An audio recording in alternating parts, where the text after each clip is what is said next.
Bismillahirrahmanirrahim. My name is Muhammad Sufyan and I am physics teacher. Subject physics है मेरा। Three phase AC supply आज का topic है और लेक्चर नंबर है 7। स्टार्ट करने जा रहे हैं बच्चों थ्री फेज एसी सप्लाई। सबसे पहले in three phase AC supply there are three coils inclined at an angle 120 to each other. Each coil is connected to its own pair of slip ring. As the coil rotates in magnetic field, an alternating voltage is generated across all slip rings. Three phase AC supply में एक coil नहीं बल्कि तीन coil use की जाती हैं three phase generate करने के लिए। हर एक कॉयल एक पेयर ऑफ स्लिप रिंग के साथ कनेक्टेड होती है। तो इट मीन अगर तीन कॉइल्स हैं तो तीन स्लिप रिंग्स होंगी। लेकिन चूंकि हम इन फोर स्लिप रिंग्स को यूज नहीं कर सकते तो हम एक स्लिप रिंग तीनों कॉइल्स के लिए कंबाइन कर देंगे और बाकी तीन स्लिप रिंग्स अलग अलग कॉइल के साथ कनेक्टेड होंगी। तो जो वोल्टेज का फेज जनरेट होना है वो उन तीन स्लिप रिंग के क्रॉस जनरेट होगा। एक कॉइल का जो फेज होगा उसकी इंडिविजुअल स्लिप रिंग के क्रॉस होगा। जो कॉमन स्लिप रिंग होगी उसे हम बोलेंगे ग्राउंड। तो हम उसको डिस्कस करेंगे नेक्स्ट स्लाइड में एक स्कीमेटिक डायग्राम के साथ। तो सपोज करें कि फर्स्ट कॉइल के किनारों पर ये वोल्टेज जनरेट हो रहा है क्योंकि first coil is a reference coil. तो उसका जो इनिशियल फेज है वो जीरो है। अगर उसका इनिशियल फेज जीरो है तो उसका वोल्टेज हमारे पास जीरो से स्टार्ट होगा और साइनोसॉइडली मूव करता रहेगा। तो इस वेव का या इस इक्वेशन की जो वेव फॉर्म है वो यूं बन जाएगी। ऐसे ही सेकंड कॉइल जो कि पहली कॉइल के साथ 120 का एंगल बना रही है उसका जो वोल्टेज है वो हम इस तरह से लिख सकते हैं और उसका अगर हम फेज ड्रॉ करें तो वो हमारे पास यूं आ जाएगा। अब देखें ये एंगल जीरो था और ये 90 है लेकिन इस इक्वेशन में 120 का फेज ऐड किया हुआ है तो इसकी वेव फॉर्म 120 से स्टार्ट होगी। अब ये देखें 90 है, 90 के बाद 180 आता है तो 180 से पीछे यहाँ पर कहीं पॉइंट होगा जहां पर एंगल 120 बनेगा। तो इस इक्वेशन का जो ग्राफ है वो 120 एंगल से स्टार्ट हो रहा है। तो थर्ड कॉइल हमारे पास है। थर्ड कॉइल फर्स्ट कॉइल के अकॉर्डिंग 220 एंगल पर है। तो इसकी जो वेव फॉर्म है वो 240 डिग्री से स्टार्ट होगी क्योंकि उसका इनिशियल फेज क्या है 240। तो ये हमारे पास अब फर्स्ट डायग्राम में देखें जीरो एंगल 90 180 और 270। 180 और 270 के दरमियान कहीं एंगल होता है 240। तो इसकी वेव फॉर्म देखें 240 से स्टार्ट हो रही है। तो इन तीनों वेव को ये बेसिकली अलग अलग फेज हैं।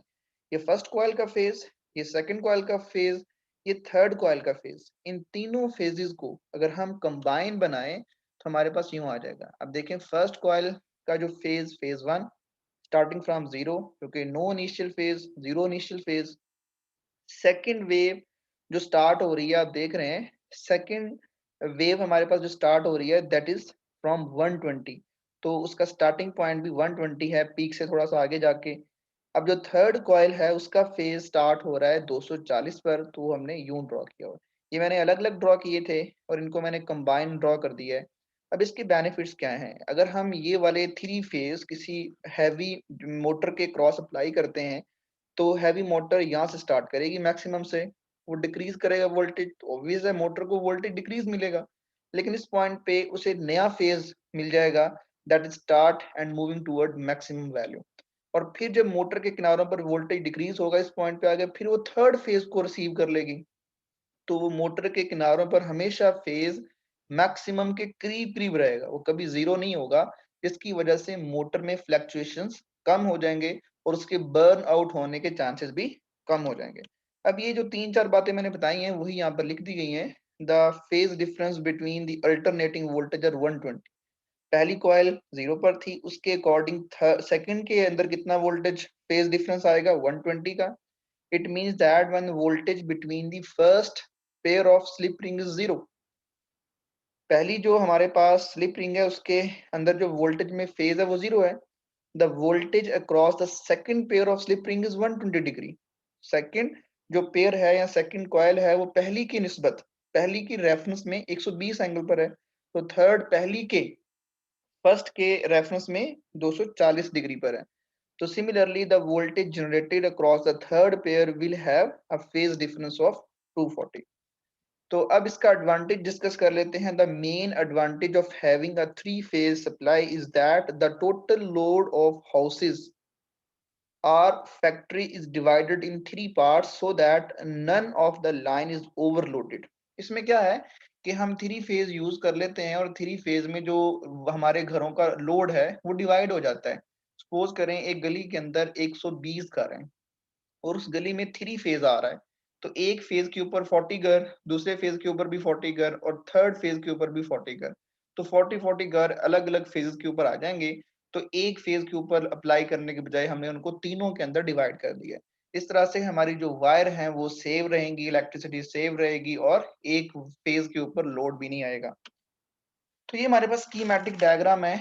आप देख रहे हैं बच्चों के ये एक फेज ए है और एक फेज सी है और एक फेज बी है।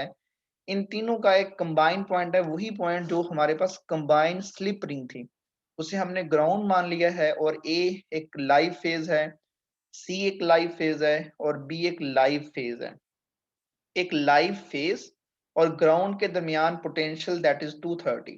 ए और इस ग्राउंड के दरमियान वोल्टेज कितना होगा 230। बी और ग्राउंड के दरमियान वोल्टेज 230। सी और ग्राउंड के दरमियान वोल्टेज 230। तो ये हमेशा एक लाइव फेज और न्यूट्रल के दरमियान वोल्टेज क्या होता है 230 होता है। 240 भी फ्लक्चुएशन करता है 230 और 240 के दरमियान। अब दो लाइव्स के दरमियान वोल्टेज कितना है 400 वोल्ट। ये टू लाइव है ना, देखें ए और सी ये दोनों लाइव हैं, इन दोनों के दरमियान जो वोल्टेज होगा 400 होगा। अब सी भी लाइव है और बी भी लाइव है, इन दोनों के दरमियान वोल्टेज कितना है 400। ऐसे ही ए और बी के दरमियान में भी क्या होगा 400 ही होगा। ये 400 क्यों है हम इसे कैलकुलेट कर लेते हैं। सबसे पहले ये डायग्राम जो मैंने आपको पहले बतानी थी कि ये हमारे पास एक फेज है, एक वोल्टेज है which is directed along x axis और दूसरा फेज उसके साथ कितना एंगल बना रहा है 120 का। तो हमारे पास थर्ड जो है वो दूसरे के साथ 120 का है, लेकिन थर्ड का फर्स्ट के साथ 240 का है।